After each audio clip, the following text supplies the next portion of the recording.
Okay. Hey guys, welcome back to my YouTube channel.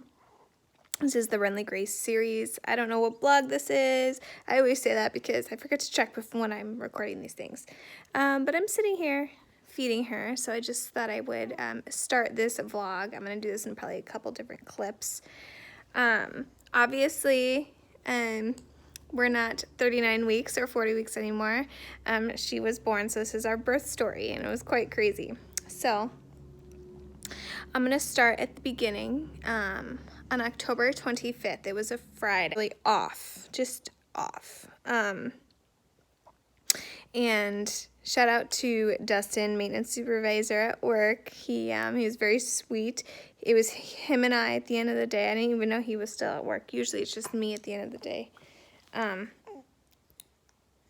multitasking here, y'all. And he, what? What do you want? Need a burp? Okay. Come here, sweets. And he, it was just him and I. And, he waited for me to get off, and I was like, well, why didn't you go home? And he's like, well, I was here, you were here, and it would just be my luck that you go into labor right when I leave. So shout out to Dustin. Thanks for waiting for me. So, but then I go home, and I don't remember that evening, but I had dinner, but I do remember going to bed early because I was just not feeling the greatest, and I was tired. Like, I just was feeling off, so I go to bed early. Then I wake up at 2 in the morning with, like, painful cramping. It was, like, painful. And I was like, okay, well, I can handle this pain. So I start timing them for an hour, because that's what Google said to do. You time them for an hour, and if they're consistent, then you should probably go in. So I do that, and they were consistent. Now, at this rate, they were every 2 minutes, but they would last for 30 seconds. And then at the end, they would get to a minute long. I'll post, like, my timing app that I was using, my contraction app, as well. And I'll show you guys. This is what it looked like.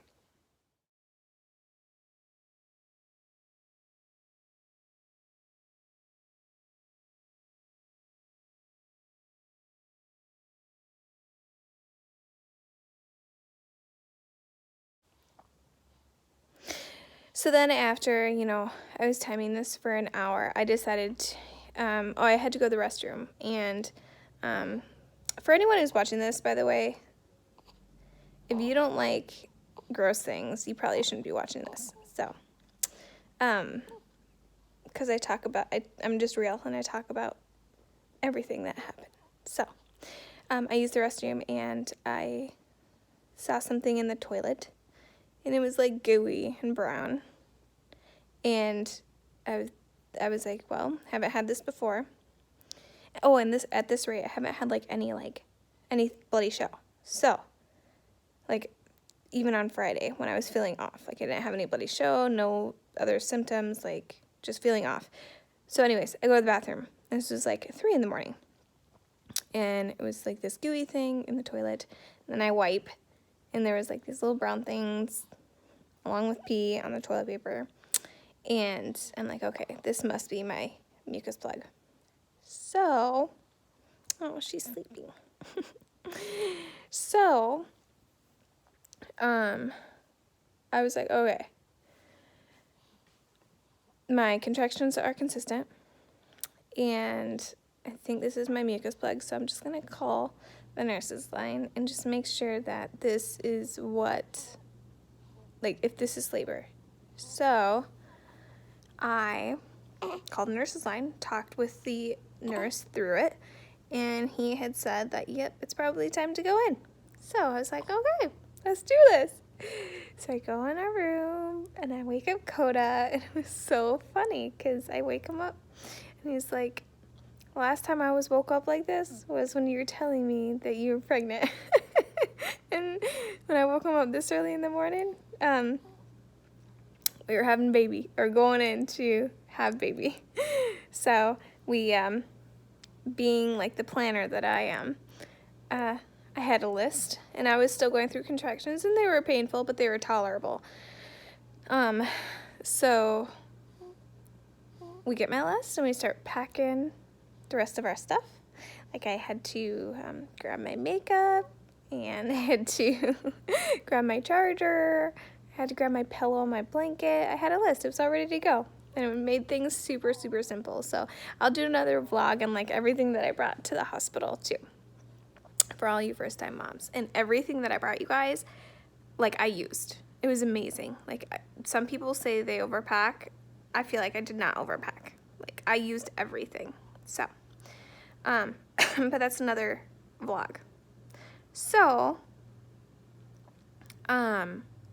we packed and we headed on in, and when I talked to the nurse said, I will let our hospital know that we're coming. So we get there and fill out some paperwork, and we go into triage. Okay? And they hooked me up to the monitors and started just monitoring my contractions. And like I said, at this point, like they were consistent and they were tolerable. Okay, they were still tolerable. So we go in, they hook me up, and they start monitoring me. Then after a minute, not really a minute, but after a little while, they checked me. My cervix was still closed at that point. And being a first-time mom, like not giving birth before and going through labor, like I didn't know what to expect. So when they checked me and they said like my cervix wasn't dilated or anything, like I was still closed, like I was like, oh my gosh, like I'm having these tolerable, painful contractions, but like what am I supposed to be? I just didn't know what to expect. What am I supposed to be experiencing? So it was kind of strange. So what they said that we should walk the hallways for 2 hours, because when you walk, like it really gets things going. So that's what we did. We walked the halls for 2 hours, you guys. And when we were walking, it was painful. Like I had to stop. It started getting more painful, and I had to stop. And Koda was timing them to making sure that they were consistent, and they were pretty consistent, but they were still painful.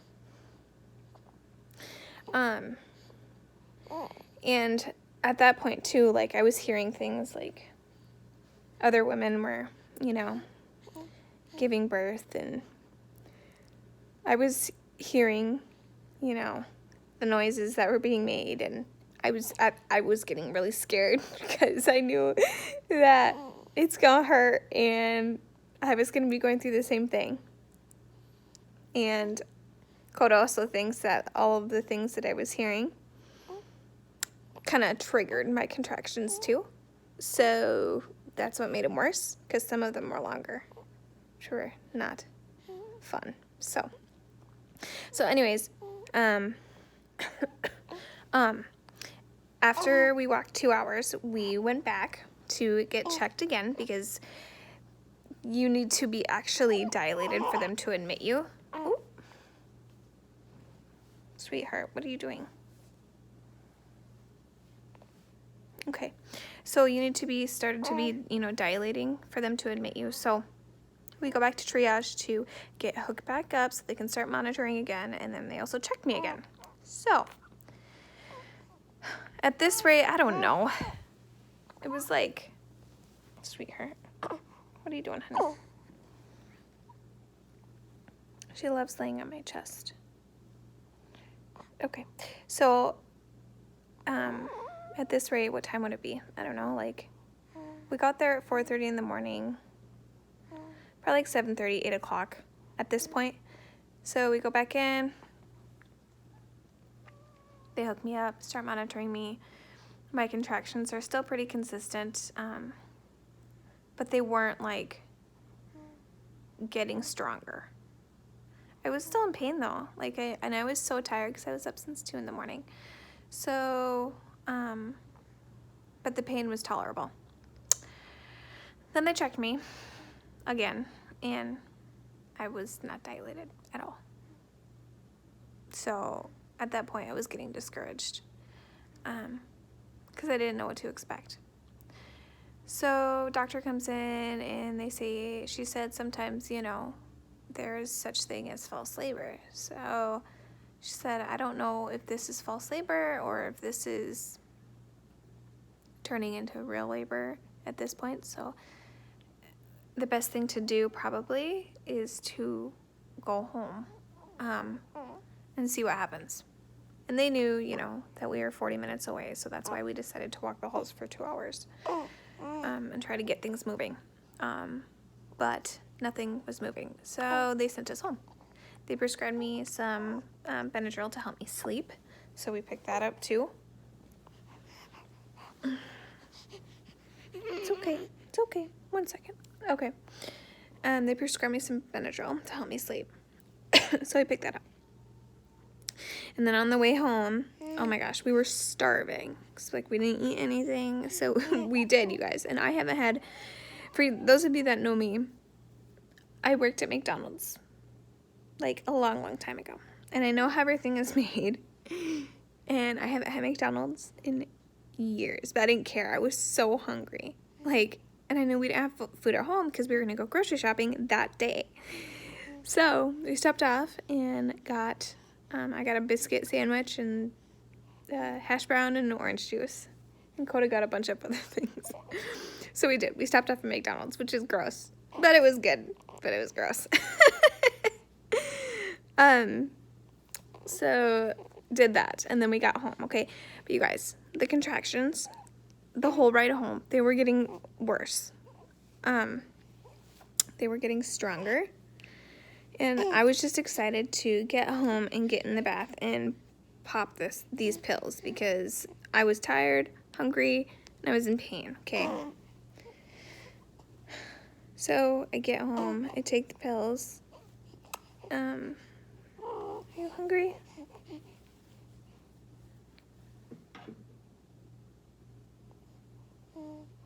One second. And I get in the bath. And then Coda, he comes downstairs because we have a nice jacuzzi bath downstairs. And he sits with me for a little bit and helps me. Because then things start getting real intense. They start getting really, really intense. And then I get out of the bath and he helps me get into my pajamas. Because at that point, it was even so hard for me. It was hard for me to walk. Because things were getting really, really intense.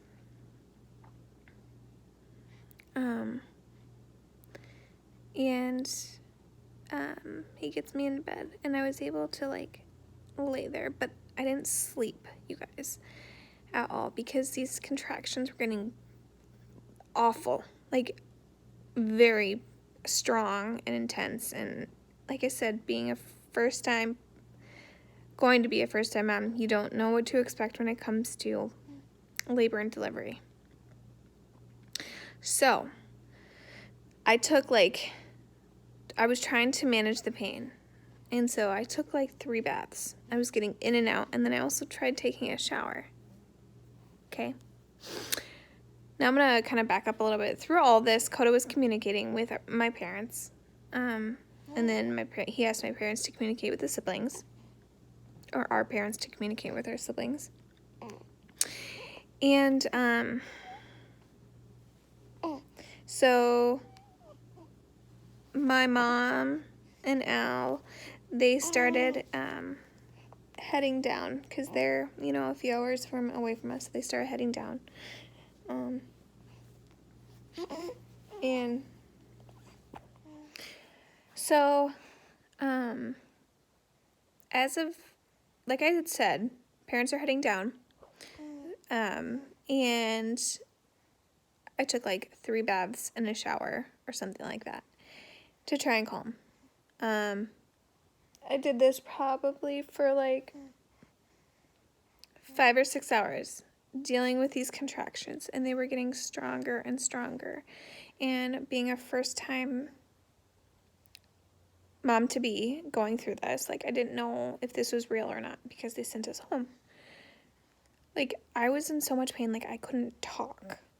Like, I couldn't talk, and, like, every contraction, like, I was, like, I remember shaking my head just trying to get through it, and, like, I understand why women moan through contractions. I understand, because the pain is just so, like, you just need to get through each contraction, and so moaning just helps. I don't know why. It just helps. So Koda was asking me, because Koda got to take a nap. I did not sleep. I could not sleep. I was in so much pain, and they were getting worse. And at this, I was not timing either. At this, like, for these, like, 5 or 6 hours that I was home. So Koda was, like, looking at me, like, I'm going to call a nurse's line and talk with a nurse. So he did. So he called, and he was communicating with my mom, too, probably, I think, on, like, how I was acting and stuff like that. And they were still on their way down. So he called the nurse's line to talk with them, and they asked, like, him a bunch of questions, and they said, it sounds like she's in active labor, and so you should probably go back in. So he helps me get dressed because I couldn't move. Like, I couldn't move. And I was in so much pain through each contraction. Good thing when we came home, he didn't, like, remove anything from the truck. The only thing that he brought in was my blanket and my pillow. So then he got me dressed. He grabbed my blanket and my pillow, and we headed out. Every bump, I remember, every single bump on the way in was awful. Like, it made things worse. It was a dreadful drive. I mean, that's what I get for picking a hospital that was 40 minutes away, but that's okay. But it was awful. And we get in, we park, and Koda runs and grabs a wheelchair because I could not walk all the way across the hospital. It's a huge hospital. Grabs a wheelchair, and I made sure that he grabbed my blanket for me because I did not want to be moaning through that hospital, because I wanted to put the blanket over my face because I was kind of feeling a little bit embarrassed at that point, which I knew I was going through labor, but, like, when people are looking at you, this was, like, in, during the day, so people would be staring at me if I was moaning, having contractions. So I would just put my face in the blanket, and then, we get up to triage again, and I look at my reflection. I remember looking at my reflection because I didn't look at myself when I was at home. I was pale, like, super pale. Like, I did not look right. Did not look like myself. Super pale. And they hook me up. They start monitoring me. And at that point, when they hook you up, they have, like, these things in your belly, around your belly. And when you're having contractions, like, they make things so much more uncomfortable.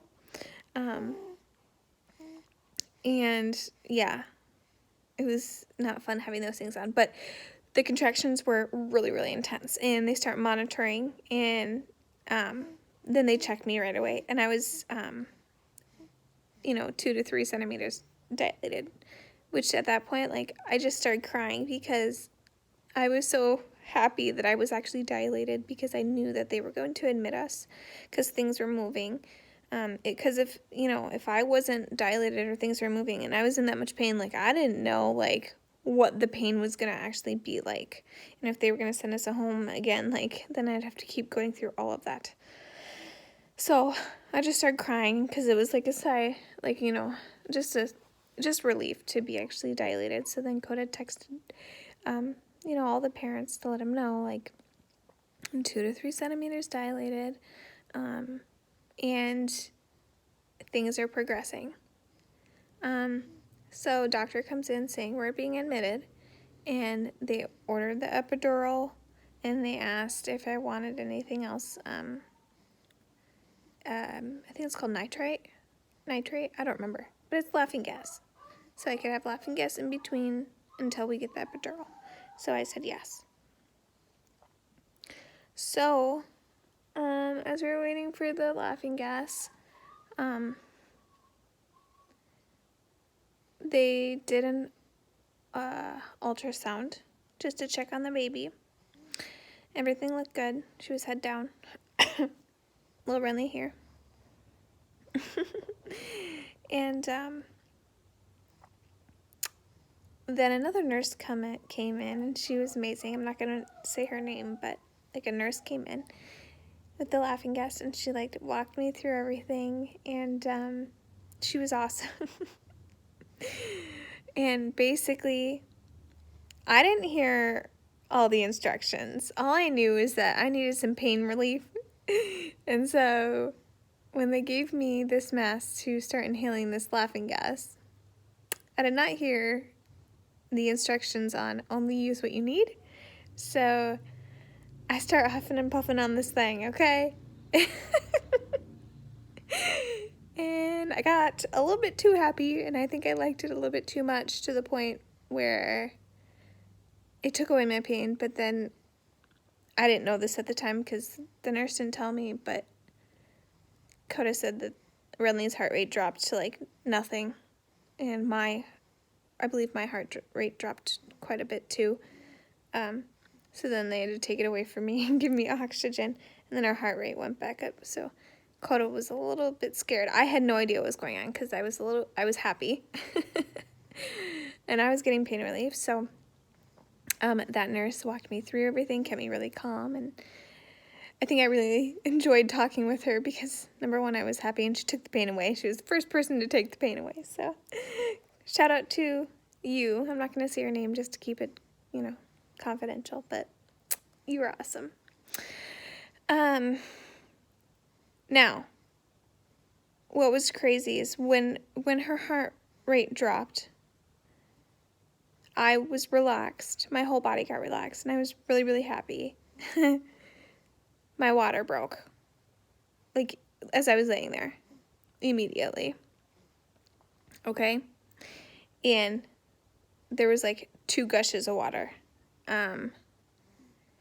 But there was Marconium. It was Marconius water, okay, which is not good for the baby. And what that means is that the baby pooped in the water. And what they think happened was basically when her heart rate dropped, like, it just made her poop in the water. But what was really weird is that the second gush was like, it was like dry poop. Like, it wasn't full of water. And so typically they said when they see that, babies breach. But before that, they just did like an ultrasound, and she was head down. So it was all really, really weird. But it was really, really scary at the same time because this is all going really, really fast. Remember, this is like really, really fast. So then my water broke immediately. Right after her heart rate dropped, and then they gave me oxygen. This wasn't slow. This was all super fast, you guys. And then after my water broke, baby's heart rate leveled out. They checked me again. You guys, I went from a 2 to a 3 to a 6 in a minute. 1 minute to a 6 in 1 minute. Okay. I had 4 centimeters left to go because you have to be 10 centimeters dilated. All right. This is all happening super fast. So then all of a sudden, all these people started coming in and getting things rolling, and they transferred me to our delivery room quick. And when I got there, I thought I was going to have to wait there, for a while before the anesthesiologist got there. But all of a sudden, the anesthesiologist came in, and maybe it's because I dilated so fast, and I was in so much pain. Like, I was in so much pain, and I was huffing and puffing on that laughing gas. Like, he said, I do remember this. Like, all he said when he came in was, "First time mom? She can still have the laughing gas." And he started doing his thing, right? And so I was so relaxed, and thank goodness for Coda, because apparently, if you're using this laughing gas, like, people can, like, lose themselves quite a bit, so you have to make sure that, like, they're focused on something. So Coda had to, like, talk to me to keep me focused on him, and so I was just high as a kite.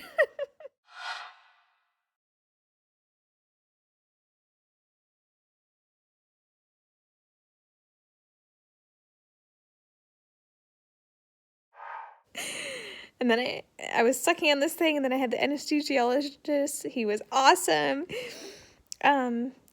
Doing his thing on my back, and apparently, like, I don't know. I've never watched like an epidural being done, but the needles are super long, and I couldn't feel anything. Like, I couldn't feel anything, and he was doing all this work on my back, and obviously it's dangerous because you're dealing with like your spine and stuff. So, he was awesome.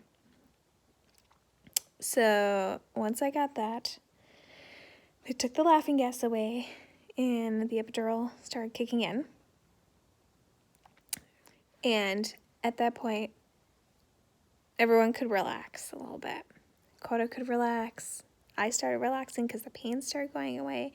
But then they started hooking me up to, like, you know, the heart monitor, my heart rate monitor. They had my belly hooked up so they can monitor her too. So, oh, and I got my IV. Oh, yeah, I forgot to bring that up, too. Like, they had all these nurses in the triage. They brought in, like, the IV, and usually I'm pretty sure they do that in the delivery room. I had my IV, my epidural. Like, I was all hooked up and everything. And this all happened super fast, like, super quick. And I think it's because I dilated so quickly from a 2 to 3 to a 6 when they gave me the laughing gas. So, yes, at that point, everyone could relax. So, oh, and then my mom got there. So then my mom came in, and then I started talking with her. And then Coda was able to leave and go get all of our stuff. And he only got our stuff. And I wanted my pillow and my blanket because their pillows there are not good. So he came back in with my pillow and my blanket, and I was able to get some rest. And then my mom got back, or she left to go get food for her, Al, and Coda, and brought Coda back food.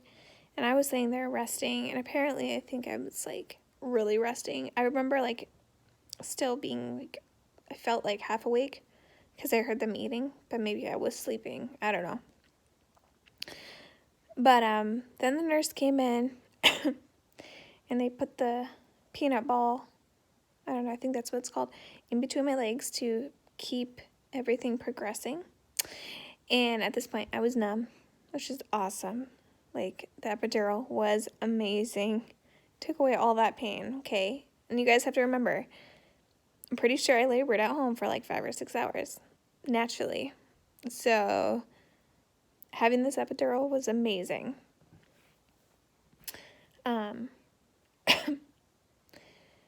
They asked for my birth plan. They looked over my birth plan. They asked me a bunch of questions. Oh, and then I was able to get some rest. That's where I was. Get some rest. So I was resting for 1 hour. And Coda had asked, well, when's the next time you're going to come check her? And they said, well, probably in a couple hours, okay? Well, they have monitors in other rooms where they can monitor you. And then the doctor was like, you know, I don't know what she exactly saw, but she had the doctor go back in 1 hour later, and said, you should check her. So she comes in, wakes me up, and decides to check me. She said that I was complete, and she's going to have someone else come in and just double check. So she did. And that was in 1 hour after I get the epidural, you guys. I was complete. So I dilated 4 centimeters in 1 hour, which was crazy. So basically, and in, like, I dilated from 2 to 3 in 1 minute, or 2 to 6 in 1 minute, and then like an hour and a half, 2 hours later, I was complete. So kudos to Coda for making that decision and making me go back in, because I probably would have been stubborn and would have waited at home. I just am stubborn like that and would have dealt with the pain longer. So kudos to you, Coda, for making me go into the hospital again, because we literally had the baby like a few hours after we left the house to go to the hospital. So,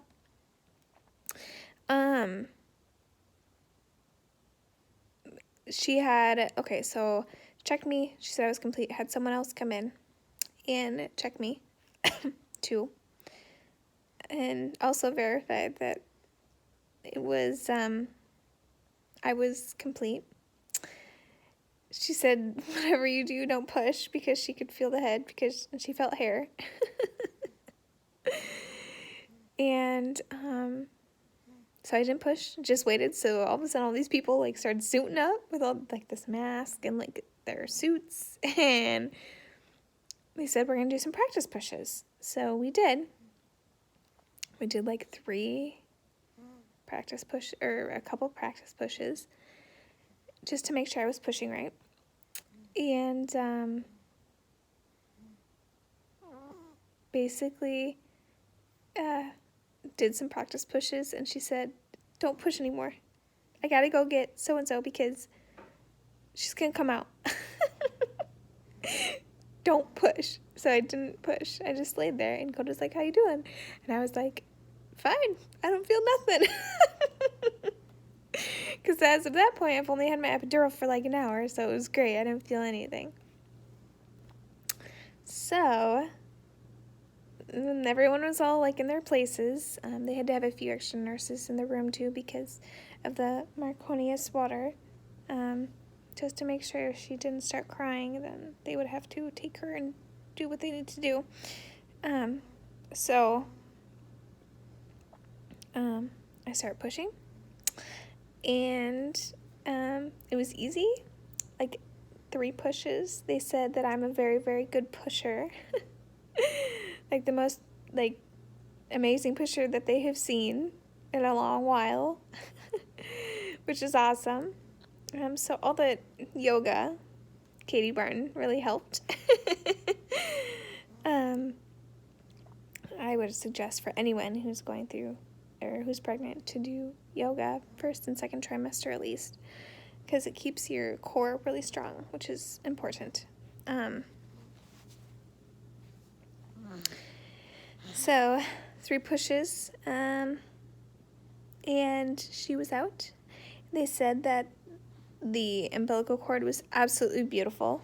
The most beautiful umbilical cord they've also seen in a long time. It was very, very healthy and very strong, which is really cool. And I do have a video that I'm going to show you. So again, if you don't like bodily fluids or seeing some things, I would stop watching as of right now. So here is her being born. 5, 4, 3, 2, 1. Big deep breath. Incredible pushing. And push. 8, 7, 6, 5, 4. Keep going. Keep going.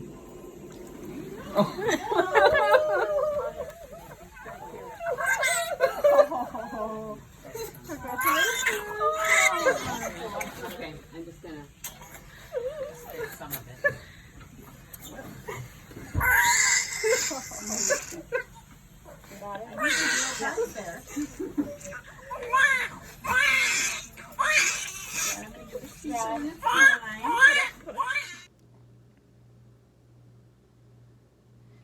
So yes, that was Miss Renlee Grace. She was born, I know I did a poll on this on my Facebook page and VIP group. She was born 7 pounds, 9 ounces. So for all of you that said that she would be, they believe that, or voted for a 7 to 9 pound baby, you were all right. So yes, born 7 pounds, 9 ounces, 22 inches long. So she is tall, a tall baby. She's taller, bigger than average for length. And born at 8:22 p.m. on October 26th, which is the day before my birthday. And she is amazing. So, and then hospital stay. So after that, we were in the room. What happened after that? Oh, they showed me how to nurse her. We did skin to skin.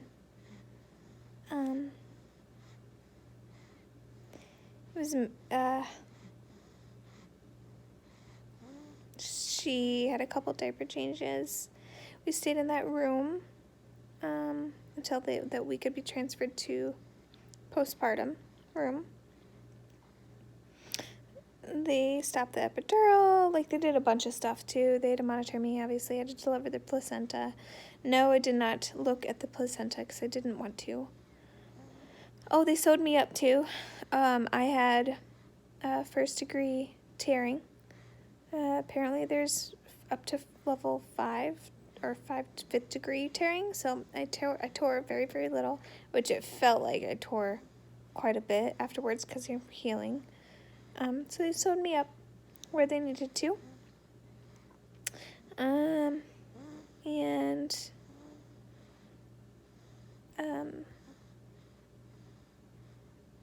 that, I think that's everything. That is our birth story. Here you'll see some pictures.